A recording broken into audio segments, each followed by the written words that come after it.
இப்போ நம்ம எடுத்துக்கொண்டால் கந்தபுராணம் ஒரு அறநூல், அதே போல் சிவசிந்தாமணி ஒரு காமநூல், அதே போல் நம்முடைய சிலப்பதிகாரம் அது நீதி நூல், பெரிய புராணம் பக்தி நூல். இந்த பக்தி நூல் வருவதற்கு காரணம் சுந்தரமூர்த்தி நாயனாருடைய ஒரே ஒரு பாடலை உங்கள் முன் பகிர்ந்து கொள்ள கடமைப்பட்டிருக்கிறேன். இறைவன் மேல் அடியெடுத்து கொடுத்த அந்த பாடலிலே சுந்தர பெருமான் எந்த தமிழும் கற்காமல் இறைவனுடைய பெருங்கருணையினாலே கிட்டத்தட்ட 18,000 பதிகங்கள் பாடினார். நான் பாட்டுக்கு அப்புறம் வந்துடுறேன். 18,000 பாடல்கள் பாடினார். அதிலே நமக்கு கிடைத்தது 101 பதிகம். அதற்கு இறைவன் சொல்லுகிறார், வித்தகம் பேச வேண்டாம், விரைந்து பணி செய் என்று சொல்லி இறைவனே காதிலே சொன்ன காரணத்தினால் 101 பதிகம் மட்டும் நம்முடைய திருமுறையிலே இருக்கிறது. பக்தி பெருக்கில் எந்த ஊனுருக அந்த பரவசத்தின் உள்ளே உயிர் உருக சித்தமெல்லாம் திரண்டு சிவம் பெருக சித்தமெல்லாம் திரண்டு சிவம் பெருக எந்தன் சந்ததியே உந்தனுக்கு அடிபணிய இறைவா சித்தமெல்லாம் எனக்கு சிவமயமே. உணர்விக்கும் எம் அன்னையவள் தூய உரு பளிங்கினை போல்வள் என் உள்ளத்தின் உள்ளே இருப்பள் இங்கு வாராது இடர்.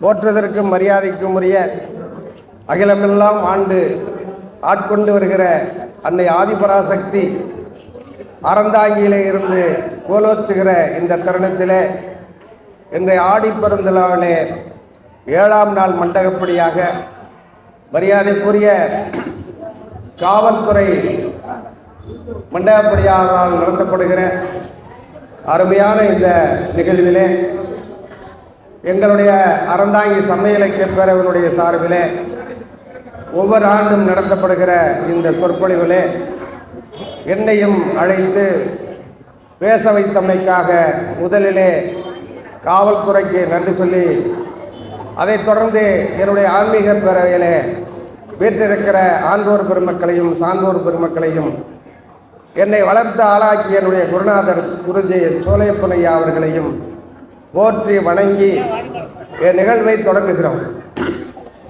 இந்த ஆண்டு ஒவ்வொரு ஆண்டும் ஒவ்வொரு தலைப்பிலே பேசி கொண்டு வருகிறோம். இந்த ஆண்டிலே ஒரே ஒரு பாடலை எடுத்துக்கொண்டு அந்த பாடலுடைய சிறப்பு, பாடியவர், அதனால் என்ன நன்மை என்பதெல்லாம் விளக்கி தருமாறு இன்றைய ஆண்டினுடைய தலைப்பாக இருக்கிறது. பொதுவாக நான் சைவ சித்தாந்தம் படித்து அதே போல அதிலே நடந்து வாழ்க்கையை சித்தாந்தமாக்கி கொண்டு வாழ்ந்து வருகிறேன். அதே போலவே என்னுடைய குடும்பத்திலே 3 பேர் காவல்துறையிலே இருக்கிறார்கள். என்னுடைய சகோதரனுடைய கணவர் 2 பேரும், என்னுடைய அண்ணன் பையன் ஒருத்தரும் காவல்துறையிலே இருக்கிறார். என்னவோ தெரியவில்லை, சென்ற ஆண்டும் இதே போல காவல்துறை மண்டபப்படியிலே தான் பேசினேன். இந்த ஆண்டும் அதே போலவே ஒரு சிறப்பு நடக்கிறது. காரணம் என்னவென்றால், நம்முடைய தமிழ்நாட்டு காவல்துறை உலகத்திலே ஸ்காட்லாந்து போலீஸுக்கு நிகராக இந்த தமிழக காவல்துறை இருப்பதை கிட்டத்தட்ட ஒரு 25 ஆண்டு காலத்திற்கு முன்னாலே நிரூபித்து காட்டியவர்கள் நம்முடைய காவல்துறை அதிகாரிகள். அப்பேற்பட்ட இந்த துறைக்கு நன்றி சொல்லும் முகத்தால் இந்த மண்டபப்படியை நடத்தி கொண்டிருக்கிற அவர்களுக்கும் முதற்கண் நன்றியை சொல்லி நிகழ்ச்சிக்குள்ளே வருவோம். பெரும்பாலும் நம்முடைய ஆண்டோர் பெண்கள் பேசிக்கொண்டிருந்தார்கள். நேற்றெல்லாம் கடுமையான கூட்டம் ஜே ஜே என்று இருந்தது, இன்றைக்கு குறைந்த ஆட்கள் இருக்கிறார்கள் என்று சொன்னார். ஒரு பெரிய வேடிக்கை கிருபானந்த வாரியார் சொல்லுவார், அதை உங்களுக்கு ஞாபகப்படுத்துகிறேன். நாளைக்கு நம்ம ஊர் சந்தை, செவ்வாய்க்கிழமை சந்தை, கிட்டத்தட்ட ஆயிரக்கணக்கான மக்கள் வருவார்கள். அவர்களுக்கு தேவையானதை வாங்கி கொண்டு போய் விடுவார்கள். அவர்களிடத்திலே போய் ஆன்மீகத்தை பற்றி சொன்னால் அவர்களுக்கு காதிலே விழுகாது. ஆன்மீகம் என்பது அதுக்கு அவர்களுக்கு தேவையில்லை என்பது. அடுத்து ஒரு ஜவுளி கடை, அடுத்து ஒரு ஹோட்டல், இப்படியெல்லாம் போகிற இடங்களில் போய் மக்கள் அவர்களுக்கு தேவையப்பட்டு வாங்கிட்டு போயிடுவாங்க. ஆனால் இது கோவில், இங்கே வந்து ஆன்மீக நிகழ்ச்சி நடத்துகிறோம். அப்படி நடத்துகிற நிகழ்ச்சியில் அதை கேட்க வேண்டும், நாம் அதில் தேர்ந்து தெளிந்து இருக்க வேண்டும் என்று நினைப்பவர்கள் எத்தனை பேர்? அதற்கு அவர் சொன்னார், இப்போ நான் சொன்ன சந்தை, அதே போல் காய்கறி கடை, அதே போல் ஹோட்டல் அல்லது பல்வேறு அங்காடிகளிலே போய் அவர்களுக்கு தேவையானது வாங்கி கொண்டு போய் விடுவார்கள். ஆனால் ஒரு நகைக்கடையிலோ அல்லது வைரம் வாங்குபவர்களோ மிக குறைவாக இருப்பார்கள். வைர நகை வாங்குபவர்கள் மிக குறைவாக இருப்பார்கள். ஏன்னால் அவர்களுக்கு அந்த தரம் தெரியும், அது விலை தெரியும், அது மதிப்பு தெரியும். அந்த இடத்தில் ஒரே ஒருத்தர் தான் அந்த வைரம் வாங்குவதற்காக உட்கார்ந்திருப்பார். அவர்களைப் போலதான் ஆன்மீகத்தை தேடல் உள்ளவர்கள் யாராவது ஆயிரக்கணக்கிலே ஒருவருக்குத்தான் அது போய் சேரும், ஒருவர் தான் அந்த நடவடிக்கையில் இருப்பார் என்று வாரியார் சொல்றார். இப்போ நம்முடைய இறைவனை எடுத்துக்கொள்ளுங்கள். அவர் சொல்றார், மாணிக்கவாசகர் சொல்லுகிறாரு, இறைவனும் அதில் வந்து நிறைய பண்றார். புல்லாகி பூடாகி புழுவாகி மரமாகி இப்படி சொல்றார். நிலம், நீர், காற்று, ஆகாயம், விசும்பு, இது மாதிரி 8 குழந்தையாக அதெல்லாம் சொல்றாரு இல்லையா. வந்து எண்முகத்தான் அதை பிறந்து திசை பத்தன உலகம் ஏழன திசை பத்தன யானே ஒருவனமாகி சோனோக்கமாடாங்கிறாரு. நான் ஒருவனாத்தானே, அதே ஏகன் அநேகன் இறைவனடி வாழ்கன்னு திருவாசகத்தில் சொல்றாரு. இப்படி இறைவனுக்கு பல்வேறு நிலைகள் இருந்தும் நம்ம நாட்டில் இதிகாசங்கள் புராணங்கள் தோன்றியது. இன்னமும் பேசிக்கொண்டிருக்கிறோம். ஏன் இன்னமும் அந்த இதிகாசங்கள் புராணங்கள் ஆயிரக்கணக்கான ஆண்டுகள் பேசிக்கொண்டே இருக்கிறோம், யுக யுகமாக பேசிக்கொண்டிருக்கிறோம்.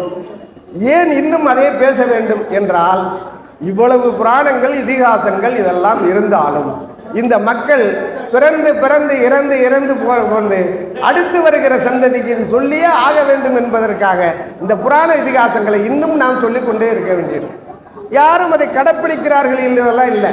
இப்போ நம்ம எடுத்துக்கொண்டால் கந்தபுராணம் ஒரு அறநூல், அதே போல சிவசிந்தாமணி ஒரு காமநூல், அதே போல நம்முடைய சிலப்பதிகாரம் அது வந்து நீதி நூல், பெரிய புராணம் பக்தி நூல். இந்த பக்தி நூல் வருவதற்கு காரணம் என்ன? இதற்கு முன்னாலே கலப்பரர் காலம் வந்தது, நிறைய நம்மளெல்லாம் வேற சமயங்களில் இருந்தோம். இதையெல்லாம் தாண்டி இந்த பக்தி நூல் வருவதற்கு காரணம் என்ன? பக்தி நூல் ஏன் வர வேண்டும்? ஏன் பக்தி இல்லாட்டி மனுஷன் வாழ முடியாதா? நம்ம அடியார் பெருமக்கள் சொன்னதை போல பக்தி இல்லாவிட்டால் மனிதன் வாழ முடியாதா? பக்தி அவசியமா ஒருத்தனுக்கு என்றெல்லாம் நம்ம கேட்கலாம். நம்முடைய பட்டினத்தார் சொல்லுவார், மக்கள் நிறைய கூடுகிறார்கள், எல்லோருக்கும் ஆன்மீகம் தேவையோ தேவையில்லையோ அது தெரியாது. ஆனால் பொதுப்படையாக அவர் சொல்லுகிறார், நாப்பிழக்க பொய்யுரைத்து நவநிதியும் தேடி பூப்புழக்க வருகின்ற புற்றுஈசல் போல் புலபல கலகலவென புதல்வல்களை பெறுவீர், காப்பதற்கு வரியறீர், கைவிடவும் மாட்டீர், கவர் விளந்த மரத்துளையில் வால் நுழைத்து கொண்டு ஆப்பதனை அசைத்து விட்ட குரங்கதனை போல் அகப்பட்டீர், கிடந்து உடல அகப்பட்டீர்ங்கிறார். எதுக்கோ கண்டபடி கொதன்னு கொள்ளைகளை பெற்று தள்ளுறான். அது எதுக்குன்னு அவனுக்கும் தெரியலை, அதை எப்படி வளர்ப்பதென்று அதுக்கும் தெரியவில்லை. என்னமோ பிறந்து கொண்டே இருக்கிறது, அறிவு தெளிவு யாருக்கும் இருப்பதா என்று தெரியவில்லை. இப்போ ஏன்னு அது ஒரு உதாரணத்துக்கு சொல்கிறேன். ஒரு இடத்தில் ஒரு அன்னதானம், அன்னத்தை வந்து தானமாக கொடுக்குறான், சாப்பாடு போடுறான். போடுற இடத்துல ஒரு அறிவிப்பு வைத்திருக்கிறான், இந்த உணவு இலவசமாக வழங்குகிறோம், ஆனால் அதிலே சிறிது விஷம் கலந்திருப்பதாக சொல்லுகிறார்கள், வேண்டியவர்கள் வாங்கி சாப்பிடலாம் என்று சொல்லுகிறார். அந்த உணவு வாங்கி சாப்பிடுவார்களா? யாராவது ஓடி விடுவார்கள். ஒரு இடத்துல ஒரு பானம் விற்கிறான், அந்த பானத்தை விற்பவன் இது நல்லா சுவையாக இருக்கும், ஆனால் சிறிது விஷம் கலந்திருக்கிறது, அதை கொஞ்சம் பருகுவதற்கு இலவசமாக தருகிறேன் என்றால் எவனும் வாங்கி குடிக்க மாட்டான். ஏனென்றால் செத்து போய்விடும் என்ற பயம் அவனுக்கு இருக்கு. ஆனால் குடியை கெடுக்கும் குடிப்பழக்கம் உள்ளவன் குடும்பத்தை கெட்டு போகும் என்று வாசகம் எழுதி வைத்திருக்கிறான். கூட்டம் தாங்க முடியவில்லை, கோடிக்கணக்கான ரூபாய்க்கு விற்கிறது. இதற்கு நீங்கள் என்ன சொல்ல காத்திருக்கிறீர்கள்? எது அதெல்லாம் தெரிகிறது, அதில் விஷம் கலந்து இருக்கிறது, சாப்பிட வேண்டாம் என்று. இதிலும் அதே அறிவிப்பு தான் இருக்கிறது. குடியை கெடுக்கும், உடலை கெடுக்கும், தீங்கு எல்லாமே எழுதியிருக்கு. ஆனால் கூட்டம் அங்கே ஆயிரக்கணக்கான மக்கள் தினசரி கோடிக்கணக்கான ரூபாய்க்கு விட்டது. இந்த ஆண்டு பொங்கல் தீபாவளிக்கு ஒரு பெரிய இலக்கை வித்து விட்டோம் என்று பத்திரிகையிலே போடுகிறார். அப்போ இந்த மனிதனுடைய நிலை என்ன? இந்த மனிதன் எதற்காக வாழுகிறான், எப்படி வாழுகிறான், இதெல்லாம் தெரிந்து கொள்வதற்குத்தான் நம்முடைய பேரறிஞர்கள் மகான்கள் சில வரிமுறைகளை மனிதனாய் பிறந்த பிறகு புல்லாகி பூடாகி புழுவாகி மரமாகி பல்விருகமாகி பறவையாய் பாம்பாகி கல்லா மனிதராய் பேயாய் கணங்களாய் வல்லசுரராகி முனிவராய் தேவராய் செல்லாரென்ற இத்தாவர சங்கமத்துள் எல்லா பிறப்பும் பிறந்தெழுத்தேன் எம்பெருமான் சொல்றாரே மணிவாசக பெருமான். இந்த எல்லா பிறப்பும் பிறந்தெழுத்தேய ஒரு தடவையாவது நாம் யாரால் பிறந்தோம், எதற்காக பிறந்தோம், எப்படி வாழ்கிறோம், என்ன செய்து கொண்டிருக்கிறோம் என்று யாரும் சிந்தித்தது கிடையாது. ஆன்மீகம் நிறைய பட்டை அடித்துக் கொள்கிறார்கள், வேஷம் போடுகிறார்கள், 20 நாள் 48 நாள் விரதம் இருக்கிறார்கள், மலையேறுகிறார்கள், குதிக்கிறார்கள், என்னென்னவோ பண்ணுகிறார்கள், தொங்குகிறார்கள், எல்லாமே பண்ணுகிறார்கள். இது எல்லாம் ஆன்மீகமா? என்னை பொறுத்த வரைக்கும் இது ஒரு பெரிய கேள்விக்குறியாக இருக்கிறது. காரணம், நான் கற்றுக்கொண்டது மரியாதைக்குரிய ஐயா ராதாகிருஷ்ணன் ஐயா அவர்கள் இல்லாவிட்டால் நான் திருவாரூரைக்குள்ளே போயிருக்க முடியாது. அவர் என்னை ஆற்றுப்படுத்தினார். அப்பேற்பட்டவர்களெல்லாம் வைத்துக் கொண்டு நான் சொல்லுகிறது, நான் தெரிந்து கொண்டது 4 விஷயங்கள் தான். அதுதான் ஆன்மீகம் என்று நான் கடைபிடித்து வருவது 4 விஷயம்தான். நீ யார், எங்கிருந்து வந்தாய், எங்கே போகப் போகிறாய், என்ன செய்து கொண்டிருக்கிறாய், இந்த 4 கேள்விக்கு யார் ஒருவன் விடை கேட்கிறானோ, விடை தெரிந்து கொண்டானோ அவனே ஆன்மீகவாதி. அவனே சொல்லுகிறான், மொட்டையடித்தலும் மழித்தலும் நீட்டலும் வேண்டா உலகு படித்தது ஒழித்து வள்ளுவ பெருந்தகை சொல்லுகிறானே. அந்த மாதிரி வேஷங்கள் எல்லாம் எனக்கு தெரியாது. நான் முரட்டு பக்தி உள்ளவன். ஆண்டவனை எனக்கு இது தாய் என்று கெஞ்சுவது கிடையாது. பை ஆர்டர் சரியா இல்லையா என்று கேட்டுத்தான் நான் இதுவரைக்கும் பக்தி செலுத்தி இருக்கிறேன் ஒழிய நான் போய் எந்த கடவுளிடத்திலும் தொங்கியது கிடையாது. காரணம், நான் பிறந்தால் இறந்து போவேன். இது சைவ சித்தாந்தம் தள்ளி தருகிற முடிவு, முடிந்த முடிவு சைவ சித்தாந்தம் என்பது. ஒரு மனிதன் பிறந்தால் அவன் இறந்து போவான். இறந்து போறது இதுக்குள்ள நான் என்ன செய்ய வேண்டும் என்று நிர்ணயம் செய்வது நானே தவிர வேறு ஆள் அல்ல. என்னை அப்படி பண்ண வேண்டும், இப்படி பண்ண வேண்டும், அதை பண்ண வேண்டும். எந்த கடவுளும் நீ இப்படித்தான் வர வேண்டும், நெருப்புக்குள்ளே குதிக்க வேண்டும் என்று எந்த கடவுளும் சொன்னதாக எதுவுமே கிடையாது. எனக்கு நான் அதை ஒத்துக்கொள்வதில்லை. காரணம், நான் கேட்கிற அந்த 4 கேள்விக்குள்ளே தான் ஆன்மீகம் இருக்கிறது.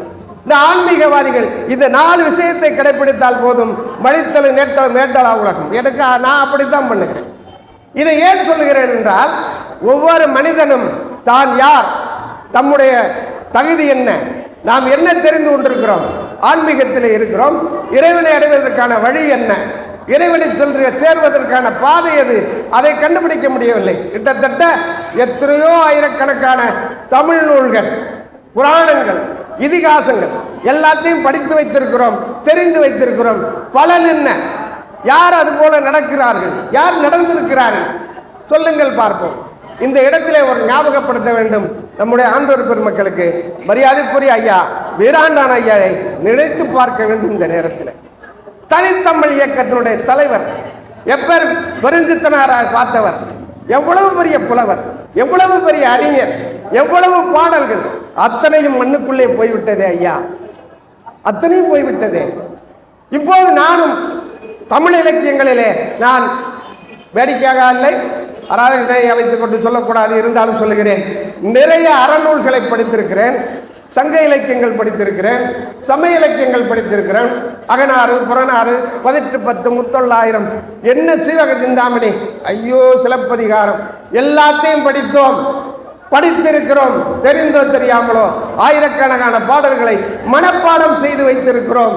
யாரிடத்தில் சொல்வது? சமய இலக்கிய பேரவை என்று 25 பேர் இருந்தோம் 25 ஆண்டுகளுக்கு முன்னே. எத்தனை பேர் இன்றைக்கு இருக்கிறோம்? என்ன காரணம்? படித்திருக்கிறவர்கள், இந்த டீச்சர் இருக்காங்க, அவங்கெல்லாம் நிறைய படித்திருக்கிறார்கள், தினசரி புத்தக புழுவாகவே இருக்கிறார்கள். அவர்கள் எல்லாம் சொல்வதற்கு களம் அமைப்பது யார்? எப்படி கொண்டு போய் சேர்ப்பது? இவ்வளவு படித்த நான் செத்த வண்ணம் மண்ணுக்குள்ளே போக போகுது ஐயா, யாரிடத்தில் சொல்வது? யாரிடத்தில் பண்ணுவது? கொஞ்சம் சிந்தித்து பார்க்க வேண்டாமா? அதற்கான களம் அமைக்க வேண்டாமா? இலக்கியங்கள் எதற்காக இங்கே இருக்கிறது? எதற்காக? ஒரே ஒரு விஷயத்தை சொல்கிறேன். திருக்கடிகம் என்று ஒரு நூல் 17 கீழ்கணக்கிலே, அது மேல் கணக்கிலே இருக்கிறது. ரெண்டுக்கும் சமமாக இருக்கிற ஒரு நூல் திருக்கடிகம் என்பது. திருக்கடிகம் என்றால் என்ன? சுக்கு, மிளகு, திப்பிலி, இது மூன்றும் சேர்ந்தது திருக்கடிகம். உலகத்திலே தீர்க்காத அத்தனை நோய்களையும் தீர்த்து வைக்கிற பெருமை அந்த 3 மூலிகைக்கும் இருக்கிறது. ஒரு பாடல் 100 பாடல் அடங்கியிருக்கிறது திருக்கடிகத்திலே. அதை பற்றியும் சொல்கிறான், அதை ஆராய்ச்சியை சொல்கிறான். படித்தால் இந்த உலகத்தில் வியாதியே வராது. எத்தனை பேருக்கு தெரியும்? எத்தனை பேருக்கு சொல்லி இருக்கிறார்கள்? இதையெல்லாம் நினைத்து பார்க்கிற போது ஆன்மீக உலகத்திற்கு தவறாக வந்து விட்டோமோ என்று கூட ஒரு பெரிய அச்சம் இருக்கிறது, எனக்கு வேதனை இருக்கிறது.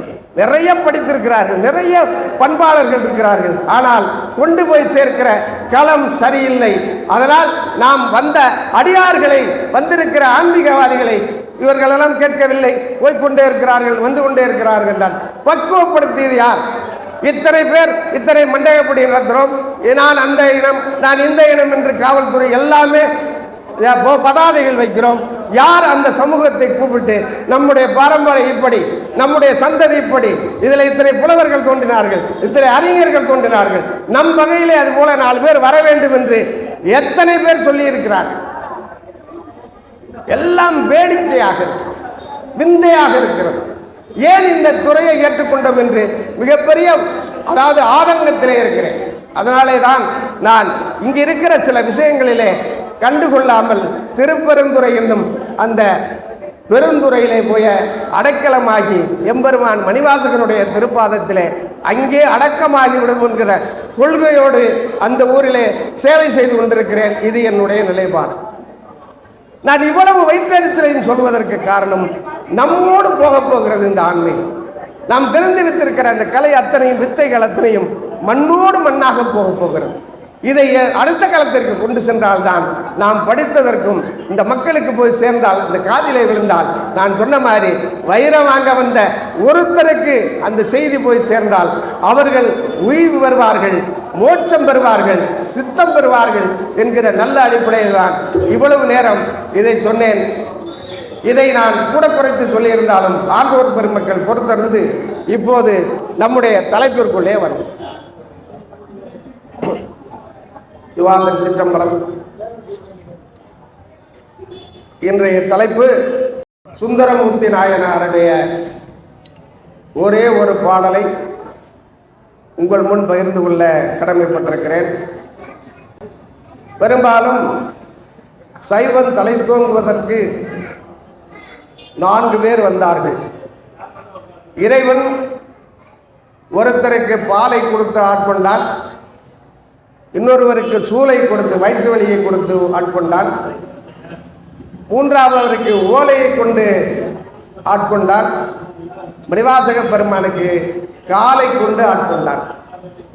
ஆக இறைவனை அடைவதற்கான வழிமுறைகளை இறைவனே தேர்ந்தெடுத்து ஈர்த்து என்னை ஆட்கொண்ட எந்தை பிரான என்று சொல்வதற்கிணங்க இறைவனே அவர்களை தேடி போய் ஈர்த்து அவர்களை ஆட்கொண்டு இன்றைக்கு இந்த ஆன்மீகம் தலைத்திருப்பதற்கும் சைவம் தலை துவங்கி நிற்பதற்கும் மூல காரணமாக இருக்கிற இந்த 4 பெருமக்களிலே 3ஆமவராக இருக்கக்கூடிய சுந்தரமூர்த்தி நாயனாரை பற்றிய இந்த நல்ல செய்தியை உங்களோடு பகிர்ந்து கொள்வதிலே பெருமைப்படுகிறேன். சுந்தரமூர்த்தி நாயனார் கைலாயத்திலே இறைவன் உமையவளோடு மிகப்பெரிய ஆனந்தத்தில் சந்தோஷத்தில் இருக்கிற ஒரு காலத்தில் தன்னை அறியாமல் அந்த அன்னையினுடைய பரவசத்திலே அங்கிருக்கிற ஒரு நிலைக்கண்ணாடியை பார்க்கிறார். நிலைக்கண்ணாடியை பார்த்தவுடன் இறைவனுடைய அந்த உருவம் மிகப்பெரிய பொலிவோடு, ஆற்றலோடு, அழகோடு, சுந்தர வதனமாக அப்படியே அந்த கண்ணாடியிலே தெரிகிறது. ஆண்டவன் இப்படி பார்க்கிறார். நம்மை அறியாமலே நமக்கு உப்பேற்பட்ட அழகு இருக்கிறதா என்று கூர்மையாக கவனித்துவிட்டு சுந்தரா வெளியிலே வா என்கிறார். சுந்தரம் என்றால் அழகு. சுந்தரா வெளியே வா, சுந்தர அழகே வெளியே வா என்று சொல்கிற போது ஒரு மானிடராக ஒரு உருவம் வந்து நிற்கிறது. அந்த உருவத்திற்கு ஆளாள சுந்தர் என்று பெயர் வைக்கிறார். ஏன் ஆளாள சுந்தர்? பார்க்கடலை கடைகிற போது தேவர்களும் அசுரர்களும் பார்க்கடலை கடைகிறார்கள். ஆளாள சுந்தர் என்றவருக்கு பெயர். இப்போது அசுரர்களும் தேவர்களும் பார்க்கடலை மேருமலையை மத்தாக கொண்டு வாசிகை பாம்பை கயிறாக கொண்டு மத்தாக கடைகிறார்கள். பல்வேறு பொருள்கள் அதிலிருந்து வருகிறது. இலக்குமி போன்ற பல்வேறு பொருட்கள் வருகிறது, ஐராவதம் வருகிறது, எல்லாமே வருகிறது. கடைசியில் ஆலகால விஷம் வருகிறது. இந்த ஆலகால விஷம் எல்லோரும் வாங்கிக் கொள்ள முடியாமல் ஓடுகிறார்கள். அங்கெங்கே தெரித்து ஓடுறாங்க. யாருமே கிட்ட போக முடியல. அவ்வளவு பெரிய ஆற்றல் நிறைந்தது அந்த ஆலகால விஷம். ஓடிக்கொண்டே இருக்கிறார்கள். எல்லோரும் ஓடி கைலாயத்திலே இறைவனிடத்திலே முறையிடுகிறார்கள். ஐயா, ஆலகால விஷம் எங்களை விரட்டுகிறது, நாங்கள் ஒன்றும் செய்ய முடியவில்லை, அதிலிருந்து தப்பிக்க முடியவில்லை என்று சொன்ன உடனே சுந்தரா அதை போய் எடுத்து வா என்று சொன்ன உடனே சுந்தரர் போய் அந்த ஆலகால விஷத்தை திரட்டி கொண்டு வந்து ஒரு உருண்டை வடிவத்திலே இறைவனிடத்திலே தருகிறார். அந்த உருண்டையை, அந்த ஆலகால விஷத்தை திரட்டி கொண்டு வந்ததால் அவருக்கு ஆளாள சுந்தர் என்று பெயர். அந்த ஆலகால விஷத்தை அவர் வாயிலே போடுகிறார், தொண்டையிலே போய் நின்றுகிறது. அவர் திருநீலகண்டராக இருக்கிறார். அப்புறம் இந்த விஷத்தை போட்டு அந்த அந்த ஆளாள சுந்தர் என்ன செய்கிறார் என்றால், ஐயா, என்னை வரிவைத்தீர்கள் இறைவனே, எனக்கு என்ன வேலை என்று கேட்கிறார். உடனே இறைவன் சொல்லுகிறார், நீ ஒன்றும் செய்ய வேண்டாம், நம்முடைய கைலாயத்தில் இருக்கிற நந்தவனத்திலே போய் மலர் கொய்து மாலை சுட்டி மாலை கோர்த்து எனக்கு மாலையாக சூட வேண்டும். இது ஒரு வேலை. இன்னொரு வேலை, கைலாயத்துக்கு வருகிற அடியார்களுக்கு திருநீர் பந்தலை வைத்துக்கொண்டு அவர்களுக்கு திருநீர் காப்பு செய்ய வேண்டியது. இது 2 வேலை உனக்கு என்று சொல்லும். அதன்படியாகவே பல காலம் சுந்தரமூர்த்தியார் இருந்து செய்து வருகிறார். ஒரு நாள் மலர் பறிக்க நந்தவனத்திற்கு செல்லுகிறார். சென்றவுடனே உமையவளுடைய சேடியர்கள் 2 பேர் அங்கே ஏற்கனவே மலர் பறித்து கொண்டிருக்கிறார்கள். இந்த ஆளாள சுந்தர் அங்கே போன உடனே அந்த 2 பெண்களையும் பார்க்கிறார். அந்த பெண்களும் இவரை பார்க்கிறார். 2 பேருமே தான் இருக்கிற அந்த கைலாயம் என்ற இடத்தை மறந்து அவர்களுடைய அந்த சிந்தனையானது லௌகீக வாழ்க்கையில் ஈடுபடுகிற அந்த காம இச்சையிலே அவர்கள் அந்த எண்ணத்தை செலுத்தி விடுகிறார்கள். உடனே இது ஞானத்தில் இறைவனுக்கு தெரிகிறது. வரட்டும் என்று இருந்து கொண்டிருக்கிறார். ஆளாள சுந்தர் அந்த பெண்களை விட்டு ஆகா, நாம் தவறு செய்து விட்டோமே என்று நினைந்து நேராக இறைவனிடத்திலே வந்து மலர் கோயில் வந்து மாலையை சூட்டப் போகிற போது இறைவன் நில் என்று சொல்லுகிறார். ஐயா, என்ன என்றவண்ண, நீ அங்கே நந்தவனத்திலே நடந்த சம்பவம் ஒரு பெரிய உறுத்தலை உண்டாக்கிவிட்டது. நீ கைலாயத்தில் இருந்தும் நீ இன்னமும் மாடனெடுக்கக்கூடிய அந்த எண்ணம் உனக்கு இருக்கிற காரணத்தினால் நீ பூலகத்திலே, அதே தென் தமிழ்நாட்டிலே போய் பிறந்து நீ ஆசைப்பட்ட அந்த இன்பத்தை துய்த்து விட்டு நீ திரும்ப கைலாயம் வைந்து விடு என்று சொல்லுகிறார். இவர் அப்படியே நடுநடுங்கிய சுந்தரர் கைதொழுது உடம்பெல்லாம் சிலிர்த்து, ஐயனே, என்னை அறியாமல் செய்த இந்த தவறுக்கு இவ்வளவு பெரிய தண்டையரையா, என்னை நீங்கள் பொறுத்தரல வேண்டும் என்று சொல்கிறார். இல்லை இல்லை, நான் சொன்னதுதான் என்று சொல்லி அவரை பூலகத்தில் தென் தமிழ்நாட்டிலே பிறக்க வைக்கிறார். திருமுனைப்பாடி என்ற நாடு, அதிலே திருநாவலூர் என்ற ஒரு ஊரிலே சடையனார் இசைஞானியார் என்ற இருவருக்கும் மகனாக பிறக்கிறார்.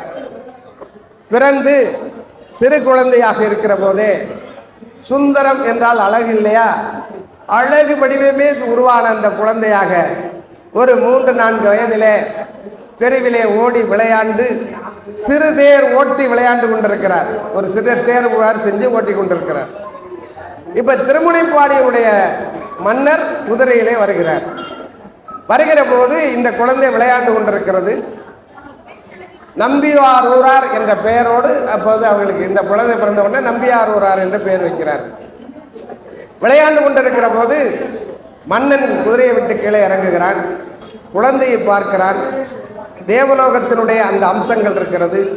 அந்த ஜேசஸ், அந்த பொலிவு, முகத்தில் இருக்கிற அந்த புன்னகை, இதையெல்லாம் பார்த்த உடனே அந்த மன்னனுக்கு குழந்தை இல்லாத காரணத்தினால் நேராக சடையனார்கிட்ட போய், ஐயா இந்த குழந்தை உன்னுடையதா என்று. ஆமா என்று கேட்கிறான். இதை நான் அரச மரியாதையோடு வளர்க்கிறேன், எனக்கு இந்த பிள்ளை வேண்டும் என்று கேட்கிறான். ராஜா கேட்டால் மறுக்க முடியாது. உடனே 2 பேரும் மனமு வந்து இந்த குழந்தையை அவருக்கு கொடுத்து விடுகிறார். அவர் ராஜா எடுத்துட்டு போய் அரண்மனையிலே யுவராஜாவாக, அதாவது ராஜாவுக்கு அடுத்த இடத்திலே வைத்து அவரை வளர்த்து வருகிறார்.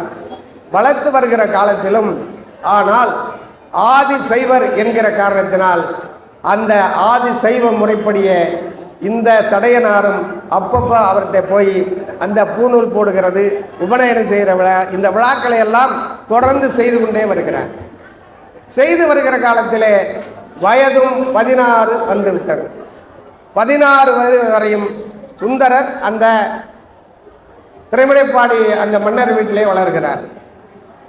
இவர் சடையனார் ஒரு நாள் போய் பார்க்கிற பொழுது குழந்தை மிகப்பெரிய பொலிவோடு இருந்தவுடனே இவனுக்கு திருமணம் பேச வேண்டும் என்று திருமலைப்பாடியைச் சேர்ந்த ஒரு சிவாச்சாரியார், சைவ குடும்பத்திலே பிறந்த ஒரு சிவாச்சாரியருடைய மகளை பெண் பேசுகிறார்.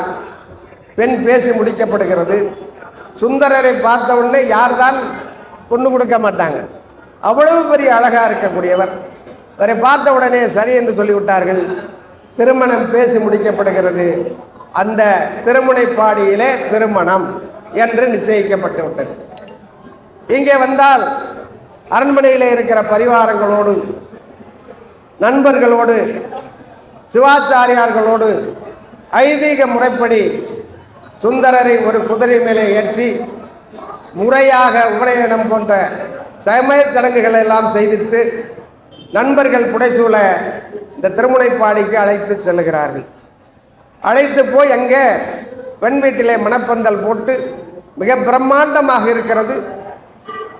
இளம் பெண்கள் எல்லாம் பொற்கிண்ணத்திலே, பொற்கலசத்திலே நீர் வைத்து இவரை வரவேற்று அன்புடன் உபசரித்து மணமேடைக்கு கொண்டு செல்ல தயாராக இருக்கிறார்கள். அப்பேற்பட்ட நேரத்திலே சுந்தரர் குதிரையை விட்டு கீழே இறங்குகிறார். இறங்கி நேராக மணப்பந்தலுக்குள்ளே போகிறார். மணப்பந்தலுக்குள்ளே போய் அந்த மணச்சிவிகையிலே அமர்கிறார். அமர்ந்து சிவாயிரமா வணங்குகிறார். மணப்பந்தலிலே அமர்கிறார். ஏற்கனவே தயாராக அங்கே பெண் அமர்ந்திருக்கிறார். இப்போது திருமணம் செய்வதற்கான எல்லா சடங்குகளும் ஆச்சாரிய பெருமக்கள் செய்து மங்கள நான் பூட்ட போகிற அந்த சமயமும் வந்துவிட்டது. இந்த நேரத்தில் இந்த ஒரு வயோதிக பெருமானார் ஒரு குச்சியை ஊன்றிக்கொண்டு அந்த மணப்பந்தலுக்குள்ளே வருகிறார். வந்தவர், ஆன்றோர் பெருமக்களே, சான்றோர் பெருமக்களே, என்னுடைய முறையீட்டை கேட்பீராக என்று சொல்லுகிறார். உடனே அங்கே இருந்தவர்கள் எல்லாம், ஐயா பெரியவரே, உனக்கு என்ன முறைப்பாடு, அதை சொல்லுங்கள் ஐயா என்று சொன்ன உடனே, இதோ மணவரையிலே மணமேடையில் அமர்ந்திருக்கிறானே சுந்தரன், இவன் எனக்கு அடிமை, இவன் திருமணம் செய்த முடியாது, என்னுடைய பணியை செய்துவிட்டு பிறகு இவன் திருமணம் செய்து கொள்ளலாம் என்று பெரியவர் சொல்லுகிறார். உடனே அங்கே இருக்கிறவர்கள்லாம் ஆச்சரியப்படுகிறார்கள். எப்படி ஐயா ஒரு பிராமணன் இன்னொரு பிராமணனுக்கு அடிமையாகுவான், இது என்ன வேடிக்கையாக இருக்கிறது என்று சுந்தரரிடத்திலே போய் சொல்லுகிறார்கள். ஐயா, உமக்கும் அவருக்கும் ஏதோ ஒரு வழக்கு இருக்கிறதாம், அந்த வழக்கை தீர்த்த பின்னாலே நீ திருமணம் செய்து கொள்ளலாம் என்று சொல்லுகிறார். என்று சொன்னவுடனே சுந்தரர் கிண்டலாக சிரிக்கிறார்.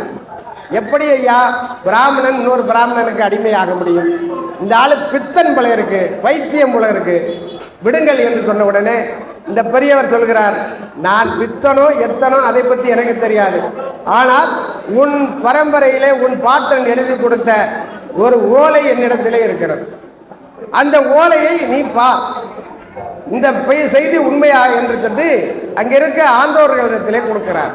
ஆண்டோரிடத்தில் கொடுப்பதற்குள்ள சுந்தரர் மணமேடையிலிருந்து எழுந்து அந்த பெரியவரை விரட்டுறார். விரட்டினால் பெரியவர் ஓடிக்கொண்டே இருக்கிறார். இவர் விடுவதாக இல்லை. அதில் இருக்கிற ஆவணத்தை பெறுவதற்காக அந்த காவணத்தை சுற்றி அலைந்தான் என்று எழுதுகிறார். இந்த காவணம் என்ற சொல் இன்றைக்கு நமக்கு மருவி விட்டது. அது வழக்கத்தில் இல்லை. இப்போ பந்தல் பந்தல் என்று சொல்லுகிறார். ஆனால் சங்க காலத்திலே அதை ஆவணம் காவணம் என்று சொல்லுகிறார். அந்த காவணத்தை சுற்றி சுற்றி ஓடி வருகிறான். அந்த பெரியவரிடத்தில் இருக்கிற ஓலையை வாங்கி ஆவணமாவது ஒன்றாவது அடிமையாவது ஒன்றாவது என்று சொல்லி சுந்தரர் சுக்குநூறாக கிழிச்சு விடுறார். ஓலையை கிழிச்சு அந்த மணப்பந்தலுக்கு எதுக்கே இருக்கிற அந்த இதில் போட்டுறார், குண்டத்திலே போட்டுறார். போட்ட உடனே கிழவன், ஐயோ என்னுடைய உரிமை போய்விட்டது, என்னுடைய அதிகாரம் போய்விட்டது, எனக்கு கிடைக்க வேண்டிய நியாயம் போய்விட்டது, இந்த ஊரில் எனக்கு நியாயம் கிடைக்கவில்லை என்று என்று அழுகிறார். அங்கே இருக்கிற ஆண்டோர்கள் எல்லாம் கூப்பிட்டீங்க, வாங்கய்யா நீ எந்த ஊர் முதல்ல அப்படிங்கிறார். நான் திருவண்ணைநல்லூர் அப்படிங்கிறேன். திருவண்ணைநல்லூர்னா நீ அங்கே தானே தீர்த்துக்கணும், ஏய்யா இங்கே வந்து பிரச்சனை பண்ணுற, இங்கே தான் சரியில்லையா என்று சொல்கிறா. பண்ண உடனே வாங்க என்னோடன்னு சொல்லி திருவண்ணைநல்லூருக்கு வாருங்கள் என்னோடு என்று சொல்லி அழைத்து போகிறார். அங்கே மாமன்றம், மன்றத்திலே அறிவு சார்ந்த பெரியோர்கள் எல்லோரும் அங்கே கூடியிருக்கிறார்கள். அந்த இடத்துல இந்த பெரியவர் முன் செல்ல சுந்தரரும் அவருடைய உறவினர்களும் பின்தொடர்ந்து அந்த திருவண்ணைநல்லூருக்குள்ளே போகிறார்கள். போய மன்றத்தில் இருக்கிற பெரியோர்களிடத்திலே, மன்றத்தோரே இந்த திருமுறைப்பாடியிலே என்னுடைய ஓலையை இவன் கழித்து விட்டான், அதனால் எனக்கு கிடைக்க வேண்டிய நியாயம் இல்லை, இவன் எனக்கு பரம்பரை அடிமை என்று சொன்னவுடனே அவர்கள் சொல்லுகிறார்கள், அப்படி என்றால் நீங்கள் அதை நிரூபிக்க வேண்டும், இவன் உங்களுக்கு அடிமை என்றால் அதை நிரூபிக்க வேண்டும், அதற்கு ஆட்சி, சாட்சி, ஆவணம், இது மூன்றில் ஏதாவது ஒன்றை கொண்டு நிரூபித்துக் கொள்ளுங்கள் என்கிறார். அப்படி சொல்லுகிற போது என்னுடைய ஓலையை வாங்கி இவன் நெருப்பிலை போட்டு விட்டான் முதல்ல என்று சொன்ன உடனே இவர் சுந்தரருக்கு மகிழ்ச்சி, ஓலை தான் போயிடுச்சேன்னு. உடனே இந்த பெரியவர் சொல்லுகிறார், ஐயா இவன் இப்படி செய்வான் என்று எனக்கு தெரிந்து இந்த ஓலையை படியெடுத்துத்தான் கொண்டு போனேன் அங்கே, ஆனால் மூல ஓலை இதோ என்னிடத்தில் இருக்கிறது, இதை படியுங்கள் என்று அந்த மூல ஓலையை ஒரிஜினல், அந்த காலத்திலே ஜெராக்ஸ் எல்லாம் இருந்திருக்கு பார்க்க, இறைவன் அதெல்லாம் பண்றார், அவர் வேலையெல்லாம் பண்றார். சுந்தரரை வெளியில கொண்டு வந்த ஸ்கோனிங், அந்த கண்ணாடியிலிருந்து கொண்ட ஸ்கோனிங் அந்த காலத்தில் இருந்திருக்கு. இப்போ ஜெராக்ஸ் படி ஓலை தான் எரிஞ்சது, ஒரிஜினல் இந்த இருக்குன்னு சொல்லி எடுத்து கொடுக்கிறார். கொடுத்த உடனே ஊர் பெரியவர்கள் எல்லாம் அழைக்கிறார்கள், சுந்தரா அருகிலே வா படித்து பாரு. ஐயோ அவன்கிட்ட கொடுக்காதீங்க, ஏற்கனவே ஓலையை பிரித்து அவன் நெருப்பில் போட்டான், அதனால நீங்களே படி என்று கரணத்தான் என்று சொல்லப்படுகிற அந்த படியை படிக்கக்கூடிய அந்த ஆளை கூப்பிட்டு இதை படியுங்கள் என்று சொல்லுகிற பொழுது அந்த ஓலையில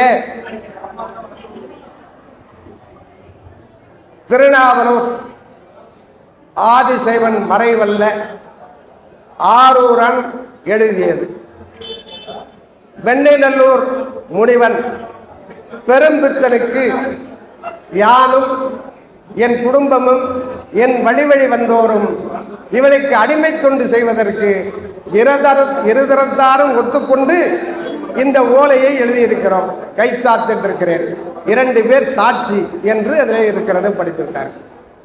ஓலையை படித்த உடனே மறையோர்கள் எல்லாம் எழுந்து, சுந்தரா உன்னுடைய வழக்கிலே வேற எதுவும் சொல்வதற்கு இருக்கிறதா என்று கேட்கிறார்.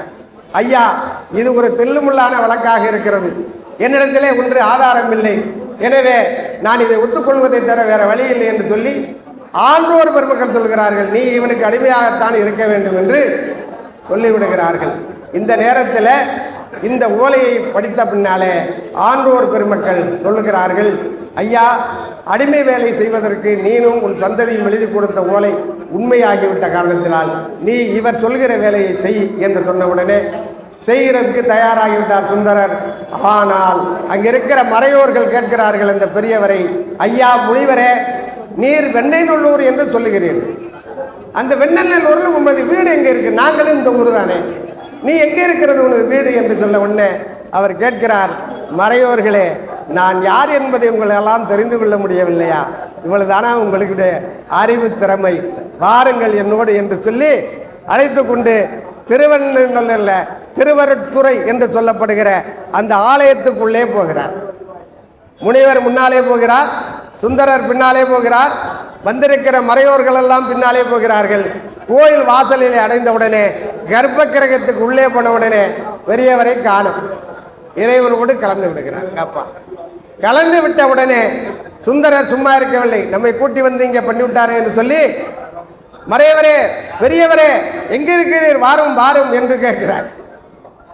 கூப்பிடுகிறார், காணவில்லை. மறையோர்களை பார்க்கிறார். என்னங்க, ஒரு கல்யாணத்தில் வைத்திருந்தேன், அதையும் கெடுத்து இந்த கிழவன் இங்கே கூட்டிட்டு வந்து இந்த கோயிலில் விட்டுட்டு போயிட்டாரே, நான் என்ன செய்வது என்று தெரியவில்லையே, அழையுங்கள் வருவார் அப்படின்னு சொன்ன உடனே, உள்ளதா எங்கே ஒளிஞ்சிருக்கார் போல இருக்கு, வாங்க வாங்கன்னு சொன்ன உடனே கூப்பிடுகிறார். மறையவரே, பெரியவரே, எங்கே என்னை அழைத்து வந்தவரே, எங்க இருக்கிறீர், வாரும் வாரும் என்று சொன்ன உடனே எம்பெருமான் ரிஷப வாகனத்திலே உமையவளோடு அவருக்கு காட்சி தருகிறார். உமையவளோடு காட்சி தருகிறார். மெய் செலுத்து போகிறார் சுந்தரர். அடாடா, இந்த கோலத்தை காணத்தான் என்னை தரத்தாட்கொண்டீரா ஐயனே, நான் என்ன பேரை பெற்றேன் என்று மெய்தான் அறிந்து விதிர்விதத்தன் விளையார்களுக்கு மாணிக்கவாசகர் பாடுகிறார். அதே போல மெய் தளர்ந்து அப்படியே நடுங்கி கண்ணீர் மல்க அப்படியே நின்று, இறைவா என்று கையை கூட்டு, எனக்காக நீ இந்த கோலம் கொண்டாயா என்று கை தூக்கி இருந்து அழுகிறார். அப்போது இறைவன் சொல்கிறார், சுந்தரா, உன்னுடைய அழகு தமிழை கேட்டு, உன் தமிழ் பாடலை கேட்டு இன்புறுவதற்காகத்தான் உன்னை பூலகத்திலே பிறக்க வைத்தேன். நீ என்னை நல்ல தமிழால் பாடு, நீ பாடினால் அதை கேட்டு இன்புற்று நான் மிகப்பெரிய மகிழ்ச்சி அடைவேன், பாடு என்று சொல்லுகிறார். சுந்தரமூர்த்தி நானார், நான் என்ன பாடுவேன், அரசராக இருந்தேன், அரசருக்கு பிள்ளையாக இருந்தேன், தெருவிலே விளையாண்டு கொண்டிருந்தேன், மறைநூல்கள் கூட நான் அதிகம் படிக்கவில்லை, என்னை பாடு என்று சொன்னால் நான் எப்படி பாடுவேன் ஐயா என்று கேட்கிறார். நீ தான் ஏற்கனவே ஒரு தடவை நீ அங்கே என்னை பித்தன் பித்தன் என்று சொன்னாயே, திருமணைப்பாடியிலே பித்தன் என்று சொன்னாயே, அந்த பித்தனை அடியெடுத்து கொடுக்கிறேன், பித்தன் என்றே பாடு என்று சொல்கிறார். இறைவன் மேல் அடியெடுத்து கொடுத்த அந்த பாடலிலே சுந்தர பெருமான் எந்த தமிழும் கற்காமல் இறைவனுடைய பெருங்கருணையினாலே கிட்டத்தட்ட 18,000 பதிகங்கள் பாடினார். நான் பாட்டுக்கு அப்புறம் வந்துடுறேன். 18,000 பாடல்கள் பாடினார். அதிலே நமக்கு கிடைத்தது 101 பதிகம்.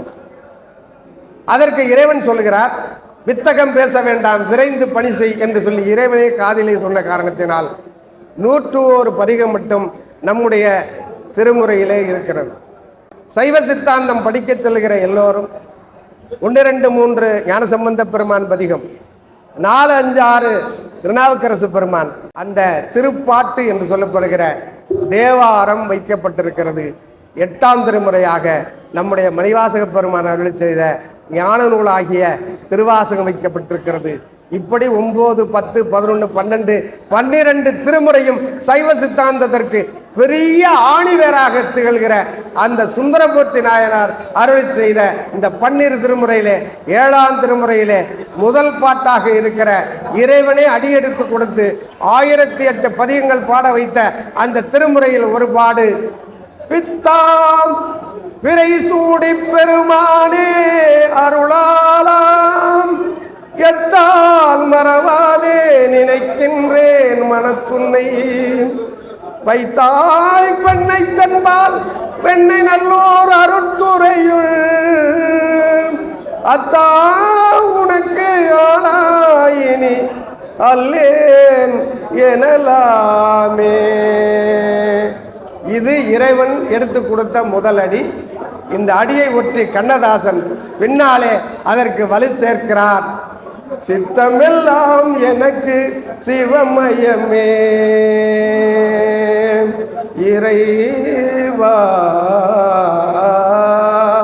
சித்தமெல்லாம் எனக்கு சிவமயமே, உன்னை சேவித்த கரங்களுக்கு இல்லை பயமே, சித்தமெல்லாம் எனக்கு சிவமயமே, அத்தன் இல்லாமல் ஒரு அம்மை இல்லை, அத்தன் இல்லாமல் ஒரு அன்னை இல்லை, இந்த அம்மை இல்லாமல் இந்த பிள்ளை இல்லை, இறைவா சித்தமெல்லாம் எனக்கு சிவமயமே.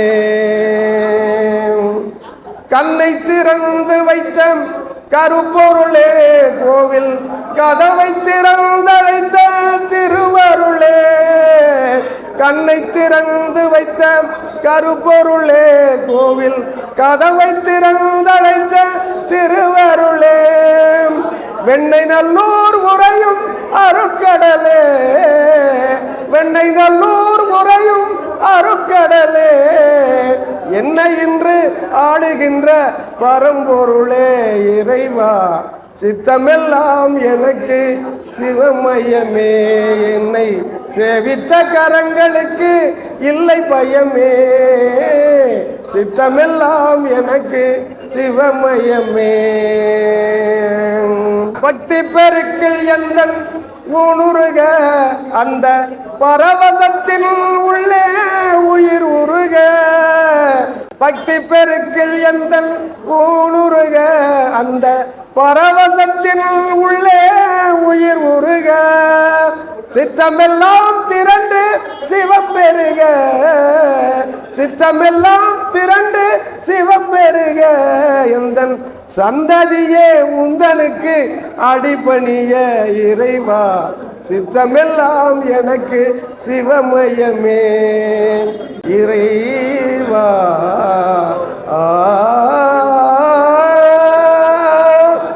இப்படி பாடி பரவசப்பட்ட உடனே இறைவன் தொன்று தொட்டு இந்த அருட்பாடலை உலகமெல்லாம் பாடி சைவத்தை நீ நிலைநிறுத்த வேண்டும், சைவத்திற்கு பெருமை சேர்க்க வேண்டும் என்று கேட்டுக்கொண்டு ஒவ்வொரு திருப்பதிகங்களாக சென்று பாடிக்கொண்டே வருகிறார். இதை திருமணம் செய்ய கொள்கின்ற 2 பேர், கமலினி அதிந்திரி 2 பேரையும் திருமணம் செய்வதற்காக அடுத்த கட்டத்தில் இருக்க, அந்த கதைக்கு போனால் நேரமாகும். எனவே இந்த இருவரையும் திருமணம் செய்ய வேண்டி இருப்ப காரணத்தினால் நீ இன்னொரு திருமணத்தை செய்ய வேண்டாம் என்று தடுத்தாட்கொண்டு செய்தார். அந்த சடங்கேரி சிவாச்சாரியனுடைய மகள் சுந்தரர் இவ்வளவு பெருமைக்கு வாய்ந்தவர் என்று தெரிந்தவுடனே அவர் இவரை கடவுளாக நினைத்து தவம் இருந்து இந்த உலக வாழ்க்கையை நீத்துக் கொண்டார். அவர் இதில் முக்கியமாக நாம் கருத வேண்டியது, சுந்தரருடைய வரலாறு சொல்வதென்றால் 3 நாட்கள் ஆகும்.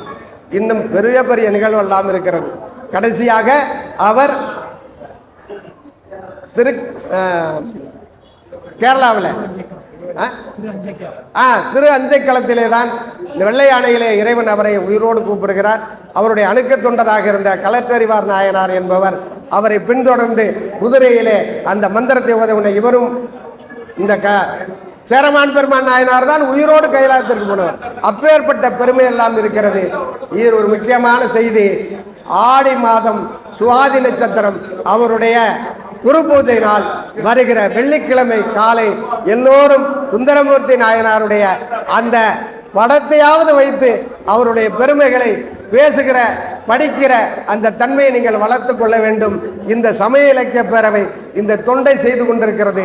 ஆன்றோர் பெருமக்கள், படித்தவர்கள், நிறைய ஆசிரியர் பெருமக்கள், வரலாறுகளை வந்து தெரிந்து கொள்ளுங்கள். இலக்கியங்கள் கொட்டி கிடக்கிறது. நான் எதையுமே படிக்காதவன், நான் ஒரே முட்டாள். ஆனால் என்னை இவ்வளவு இலக்கியங்களையும் இவ்வளவு புராண இதிகாசங்களையும் கிட்டத்தட்ட ஆயிரக்கணக்கான பாடல்கள் எனக்கு மனப்பாடம். அதை யாரிடத்திலே சொல்லுவது? கடவுளிடத்திலே தான் சொல்ல வேண்டும். வழி இல்லை. யார் கேட்பதற்கு யார் இருக்கிறார்கள்?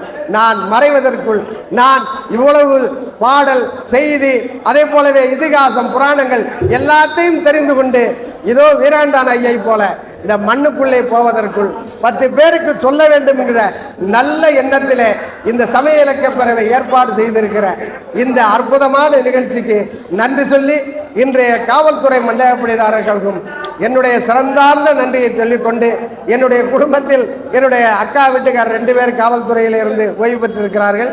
என்னுடைய அண்ணன் பையன் இப்போது புதுக்கோட்டையில் அவர் காவல்துறையில் இருக்கிறார். எனக்கும் காவல்துறைக்கும் ஒரு தொடர்பு இருப்பதாலே சென்ற ஆண்டும் காவல்துறை நிகழ்ச்சியில் பேசினேன். இந்த ஆண்டும் இந்த வாய்ப்பை தந்த காவல்துறைக்கு நான் என்றென்றும் கடமைப்பட்டிருக்கிறேன் சொல்லி கேட்டரசித்த அன்பர்கள், தாய்மார்கள் அத்தனை பேருக்கும் நன்றி சொல்லி நிறைவு செய்கிறேன். வான்முகில் வளாது வைக மணிவளம் சுரக்க மன்னன் கோன்முறை அரசு செய்க குறைவில்லாத உயிர்கள் வாழ்க நான்மறை ஓரங்கள் போங்க நற்றவம் வேள்வி மல்க மேன்மைகொள் சைவ நீதி விளங்குக உலகமெல்லாம் மேன்மைகொள் சைவ நீதி விளங்குகளாம் உலகமெல்லாம். அரகர நம பார்வதி பதையே தென்னாருடைய சிவனையே போற்றி.